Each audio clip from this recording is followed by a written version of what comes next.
Hi everyone, welcome. I'm down here in this portion of my basement that I refer to as my wormery, and the wormery is really just a place where I compost with worms. Kind of an unusual little hobby. Some people just run compost piles, just a big hot heap of stuff out in their yard, but me, I've actually got worms doing the job, and they do it a little bit faster than just, letting stuff sit in a big pile. And to keep that action going, you got to keep putting in kitchen scraps and other household waste, paper shreds, you name it, that the worms can break down. And then what you really end up with at the end is a whole bunch of really nice compost and a bunch of well-fed worms. Now these worms have been in this bin for 115 days, 13 feedings so far over that time. A week has passed since we last fed them. The food they got was stuff that I would imagine is probably gone by now. I think there was some veggies like mushroom and whatnot. But I'm going to get that bin up onto the bench now and see how it's coming along. Probably add a nice generous feeding, and then we'll be done. So let's get to work. So now it looks kind of cool with this cool cinched in cross down the middle of the plastic, but it's not there for visual effect or style. It's really just trying to reduce the width, reduce the length of the piece of plastic so that there's a little bit of airflow running around the edges of the bin. One thing we noticed last week when we were in here was the presence of these little flying insects. And I've just got this funny feeling that they're able to kind of crawl underneath the plastic and get at some of the moisture that the plastic causes to recirculate. And they like the moisture just the way the worms do. And that's probably what they're coming for. Kind of makes me wonder if I'd be able to just perhaps lay the plastic down a little bit more up against the surface, reducing the space where they can kind of get in under it. And then we might have fewer little flying insects running around in here. Something we might be able to try at the end. Kind of makes it harder to create those nice little nifty folds. Now when I watched the video, I reviewed the video of last week's feeding, and this was the coffee filter in which we delivered the coffee that we included with the feeding last time. And if you've watched any of my videos in the past, you know that I've got little rules of thumbs to try to guide my way. And one of the rules that I try to follow sometimes is once a bin gets to something in the neighborhood of about 100 days old, I start trying to tailor the feedings in such a way, as well as the application of bedding, in such a way that it lends itself to a future harvest of the bin that might not be so far down the road or so long in the future. Coming up soon, so I mean that's the whole thing, is that hey, in preparation for that day of harvest, I'll do certain things, such as number one, I think, is usually not wanting to apply fresh leaves, because if I were to still be putting fresh leaves in here, the one thing that comes along with each leaf is its stem, and the stems do take some time. So I usually try to make sure that by day 100 I'm not using leaves as bedding anymore, but in that same thinking, I try to make sure that some of the material out here on the top surface that's not quite as damp as it could be, or maybe not getting the amount of worm attention as it could be, try to collect that up a little bit, maybe submerge it down below the surface so that it too has a chance to get nice and damp and soft and hopefully get broken down in a realistic amount of time. So let's dive down into the area where we last fed. And I just can't seem to resist checking stuff out as I encounter them. This looks like the stem of a little pumpkin. Something that vaguely rings a bell. Another thing that just suddenly rings a bell is, yep, here it is, the cork. I've been letting myself get caught off guard by the cork.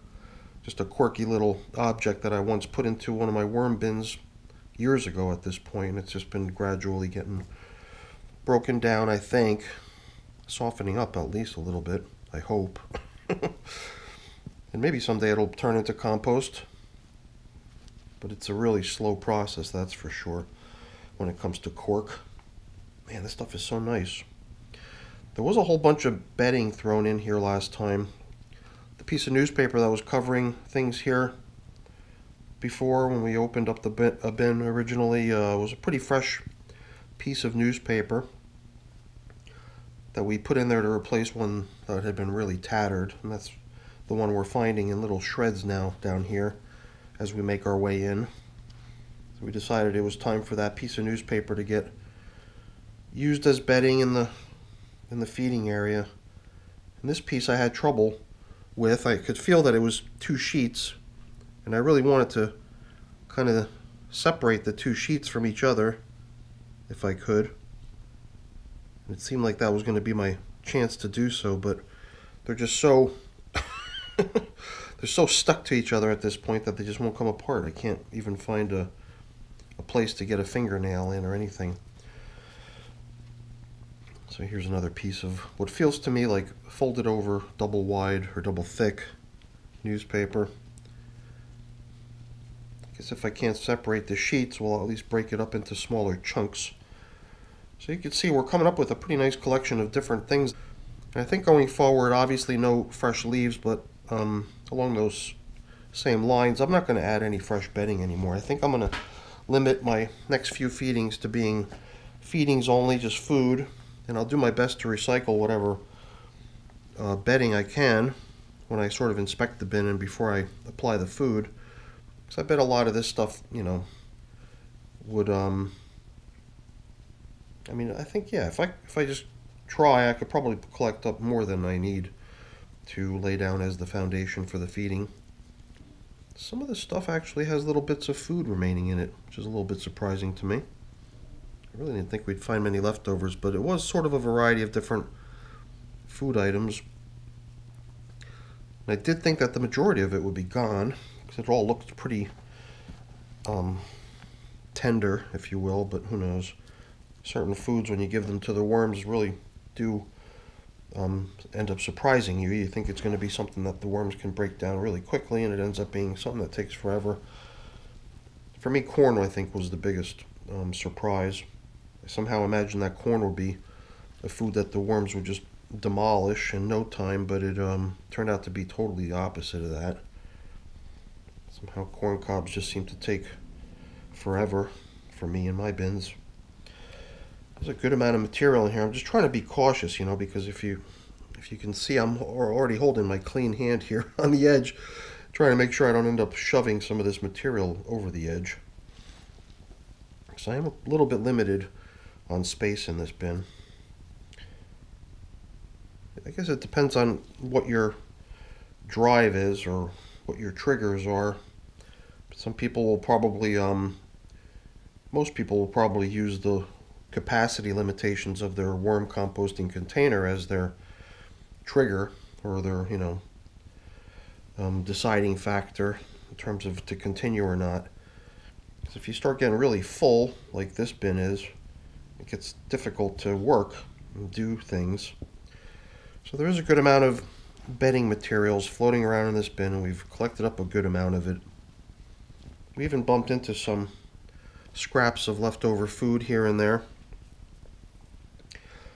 But we're going to apply today's feeding anyway, and the stuff we're giving them is definitely food that I expect is going to get broken down quickly.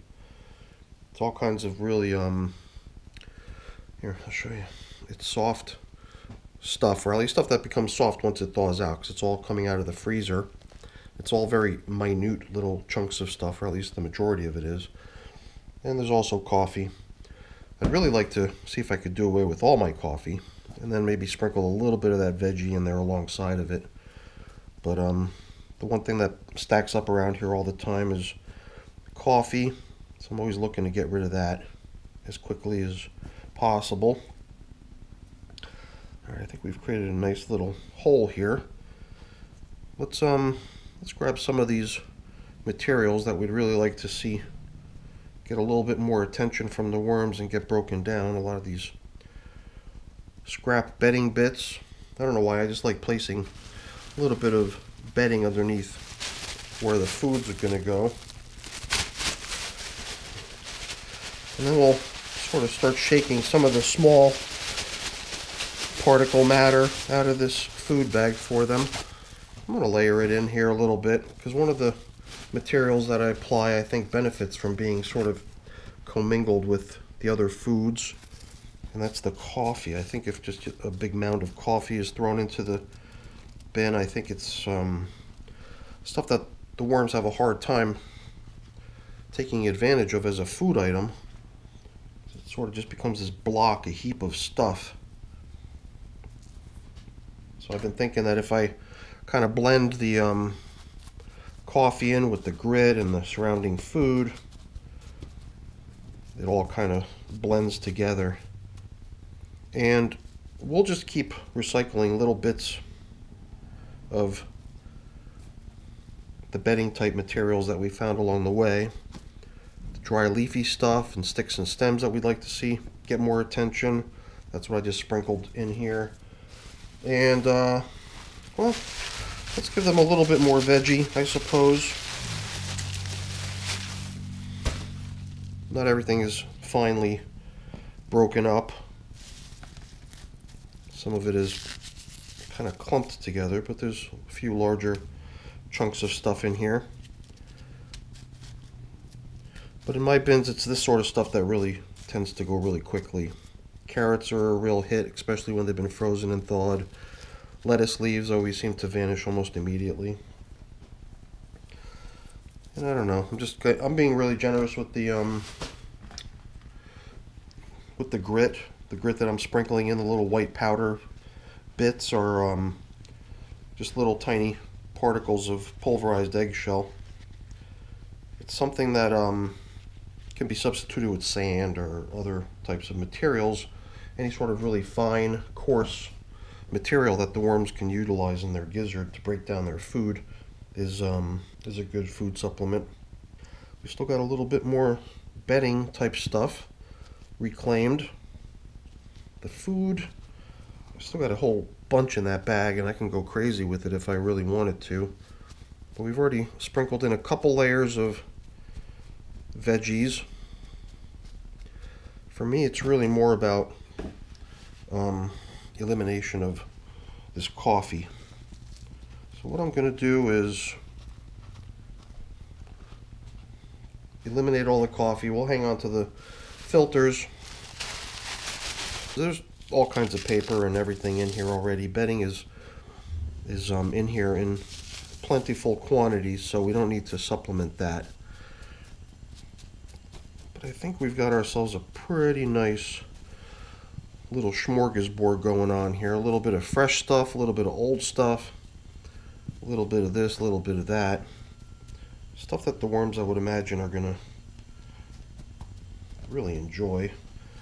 Do I need more grit? Probably not, but at this point I've got a little bit more coffee that I need to get rid of. Giving it to the worms. The rest of the veggies I've got in this bag over here will just go right back into the refrigerator. And now we can start covering up the feeding area using all this stuff that we pushed aside. I don't want to cover up this edge because we didn't really get a chance to sort of excavate down into there and, you know, and examine the contents down there. I mean, there's no real reason to think that it'll be much different from anywhere else in the bin. But we'll take a look just to make sure everything's working nicely there. The cork right back in the middle like we've been doing lately, just so we know where it's at. And it'll just go with the worms to their new home, wherever that may be at some point in the near future. This bin's probably still at least a month away from getting harvested. This being the bin's 14th feeding brings it pretty close now to the point where I typically cut off bins from further feedings.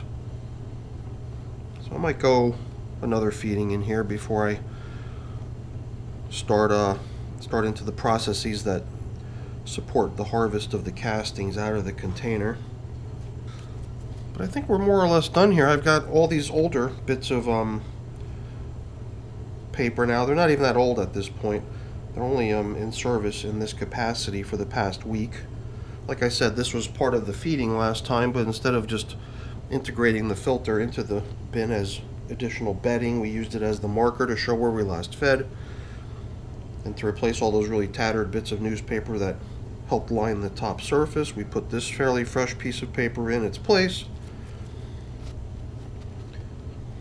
And the plastic has been covering up to keep things nice and damp in here so that the breakdown of the materials can be pretty thorough, even in places that are very often ignored by the worms, such as the top surface, because of the dryness. And the one thing I didn't really have on top here was something to help shelter the system from overhead light, make it really cozy for the worms to come up. And it doesn't really matter because the newspaper down there does that job for us. So if the worms want to enjoy the moisture up here, and if they want to take it directly off the plastic, then they've got to brave climbing out onto the paper underneath the see-through plastic and possibly being exposed to a little bit of daylight. At nighttime, everything's dark down here anyway, so they could do it then if they want. So that's it. We're good to go here. My 115-day-old red wiggler bin of worms that used to live outside, being transitioned indoors, is now fed, and probably one of our last feedings at this point. I'm running out of room in here, and I'm kind of reaching that threshold of wanting to cut off feedings and start doing stuff that supports getting the bin harvested and moving the worms onto some greener pastures. Alright everyone, that's it for today's video. Hopefully you enjoyed it. If you did, as always, please don't forget to leave me a thumbs up. That's always really appreciated. And if you haven't done so already, please also consider subscribing to the channel too. That's really appreciated as well. Alright everyone, thanks for watching. Have a great day. Bye now.